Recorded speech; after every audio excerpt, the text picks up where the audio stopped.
Good morning students. SST पढ़ेंगे। SST का fourth chapter पढ़ेंगे। हम चैप्टर 1, 2, 3 पढ़ चुके हैं और अच्छी तरह से समझ चुके हैं। उसके सभी क्वेश्चन आंसर फेयर में कर चुके हैं। चैप्टर 4 का हेडिंग है, नेम है timeline and source of history. इसके बारे में हम लोग अच्छी तरह से इस चैप्टर में जानेंगे। आइए हम जानते हैं अच्छे से। ये देखेंगे, how do we learn about the past. हम कैसे बीते हुए कल को, बीते हुए पास्ट को, यानी बीती हुई चीज़ को हम कैसे सीख सकते हैं, कैसे उसे जान सकते हैं, क्या सीख मिलती है, सभी के बारे में हम लोग इस चैप्टर में ही पढ़ना है। आइए, you will discover in science. आप साइंस में पढ़े होंगे, खोज किए होंगे, the earth has very long history. Earth का बहुत पुराना इतिहास है।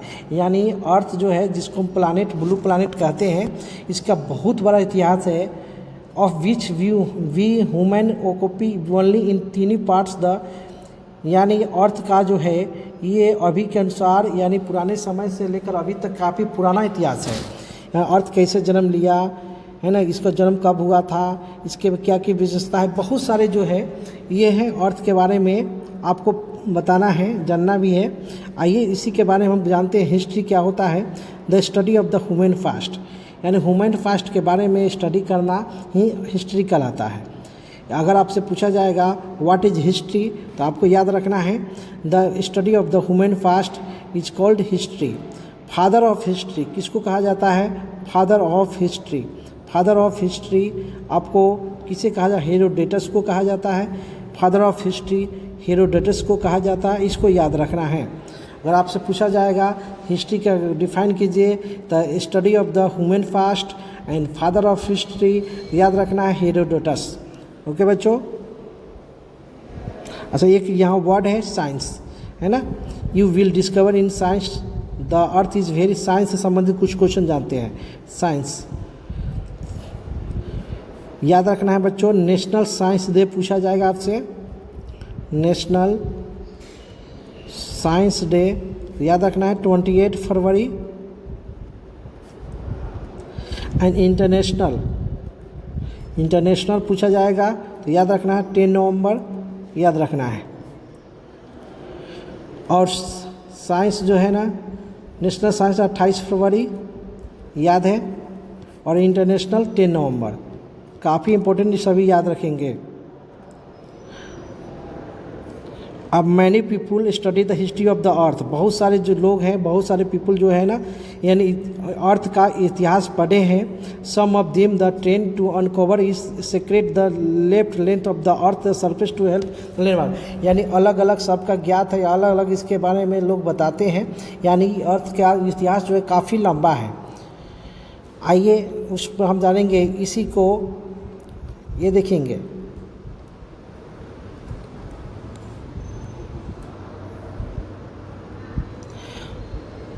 ये है जियोलॉजिस्ट। क्या होता है? The study of the physical feature of the अर्थ, यानी फिजिकल फीचर के बारे में, यानी अर्थ के फिजिकल फीचर के बारे में जानते हैं, माने उसके बारे में अध्ययन करते हैं, स्टडी करते हैं। जैसे में soil, stone, hill, mountain, river, sea, ocean and other such part of the earth, इसको बोलते हैं जियोलॉजिस्ट। अगर आपसे पूछा जियोलॉजिस्ट जो लोग होते हैं वो क्या चीज़ का अध्ययन करते हैं? Physical feature of the earth like soil, stone, hills, mountain, rivers, sea, ocean, etc। Other such part of the earth. अच्छा, इसमें कुछ बहुत सारे वर्ड हैं, जैसे माउंटेन, हिल, हम लोग चैप्टर 3 में ही पढ़ चुके हैं। अच्छा, माउंटेन्स का विशेषता क्या है आप लोगों को बता देते हैं, एक बार रिवीजन हो जाएगा, क्योंकि आपको एग्जाम में भी इससे पूछा जा सकता है। माउंटेन जो आपका स्टीप स्लोप होते हैं एंड नैरो स्मिट होते हैं, इन हाइट इसका अधिक होते हैं, 1000 मीटर प्लस होते हैं। ये आपको याद रखना है। ऐसे यानी जो व्यक्ति, यानी hills, mountain, stone, soil, river, sea, ocean के अध्ययन करते हैं, वो उसको जियोलॉजिस्ट कहते हैं। Palaeontologist study of remains plants, animals, humans from million of years ago and from the fossils. Fossil में जीवाश्म ईंधन होता है। ऑर्थोपोलॉजिस्ट स्टडी ऑफ ह्यूमन, मानव जाति के बारे में, यानी उसके कल्चर के बारे में, उसका रीति रिवाज के बारे में जानने के लिए स्टडी जो करते हैं उसको एंथ्रोपोलॉजिस्ट कहते हैं। आर्कोलॉजिस्ट पुरातत्व विज्ञान कहते हैं। Study of the past by digging of remains the people, यानी पुराने समय के लोग जो अपने मरने के साथ में प्लांट और एनिमल लेफ्ट, क्या क्या अपने पीछे छोड़ के चले गए, क्या क्या छोड़ के, जैसे में stools, ports, breads, fingers, toys, bone, teeth of animals, human, burnt grains, parts of house of BRICS and among fair. इसको ही खोजबीन हुआ तो पता चला कि ये सभी मानव के पास थे, ये सब मानव यूज करते थे, उसको आर्कोलॉजिस्ट भी कहते हैं। ये आप सभी को इस वर्ड जो देख रहे हैं इसको आपको फेयर में लिखना है, वर्ड मीनिंग के रूप में फेयर में इसको अच्छे से लिखना है। अब है कैसे इसको मेजर करते हैं। How is time measure in history. East society and culture had it own ways of measuring time, major events such as earth birth and important person to start to rural regions have often marked the beginning of new era। आइए अब जानते हैं Gregorian calendar के अनुसार क्या होता है।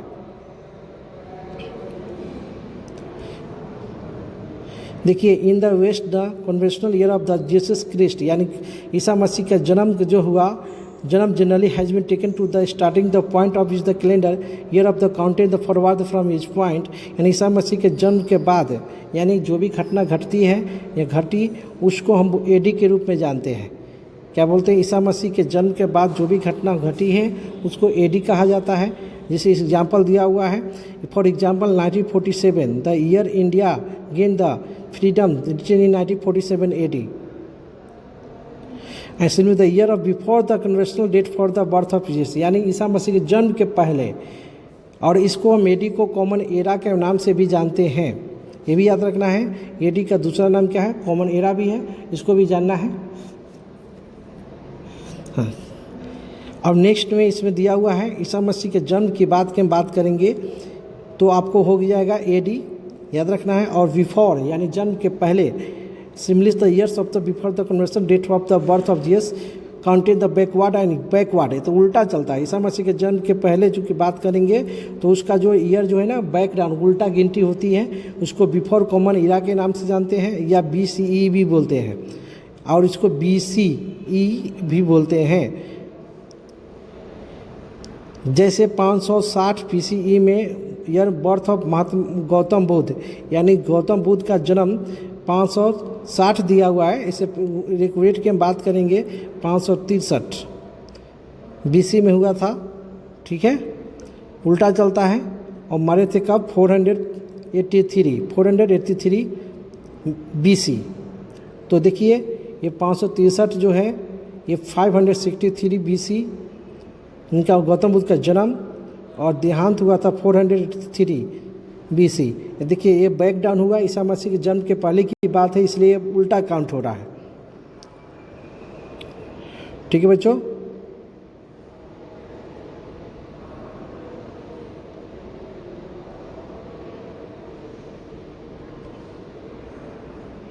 ये देखेंगे एग्जाम्पल दिया हुआ है, ये याद रखना है। End of the last ice age, ये देखिए इन सभी को अच्छे से आप लिखना है। ओके बच्चों, अभी के लिए इतना ही। वर्ड मीनिंग में आपको क्या करना है हम बता दे रहे हैं एक बार। इस बुक का ये फेयर में ये आपको लिखना है, होमवर्क में ये है, यहाँ पर जो हम सर्किल कर रहे हैं उसको आपको लिखना है, ये पूरा को लिखना है, इसको भी पूरा लिखना है।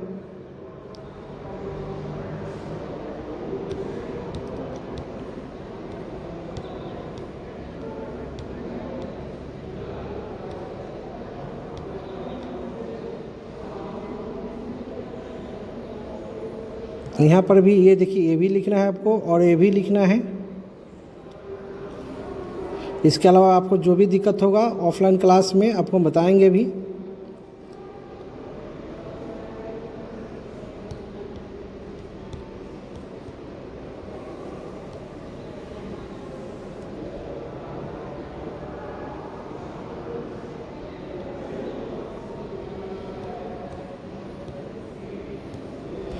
ये आपको वर्ड मीनिंग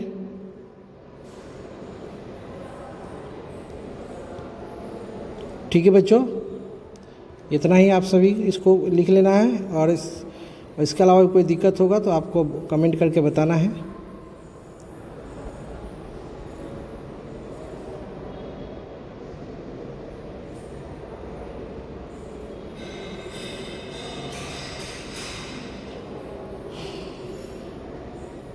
इस चैप्टर को हम आपको और आगे बताएंगे। ये हुआ आपका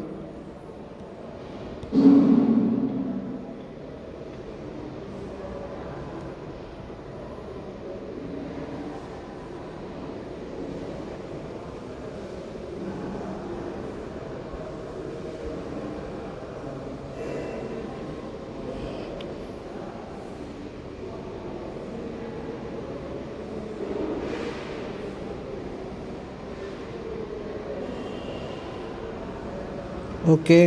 तो नेटवर्क थोड़ा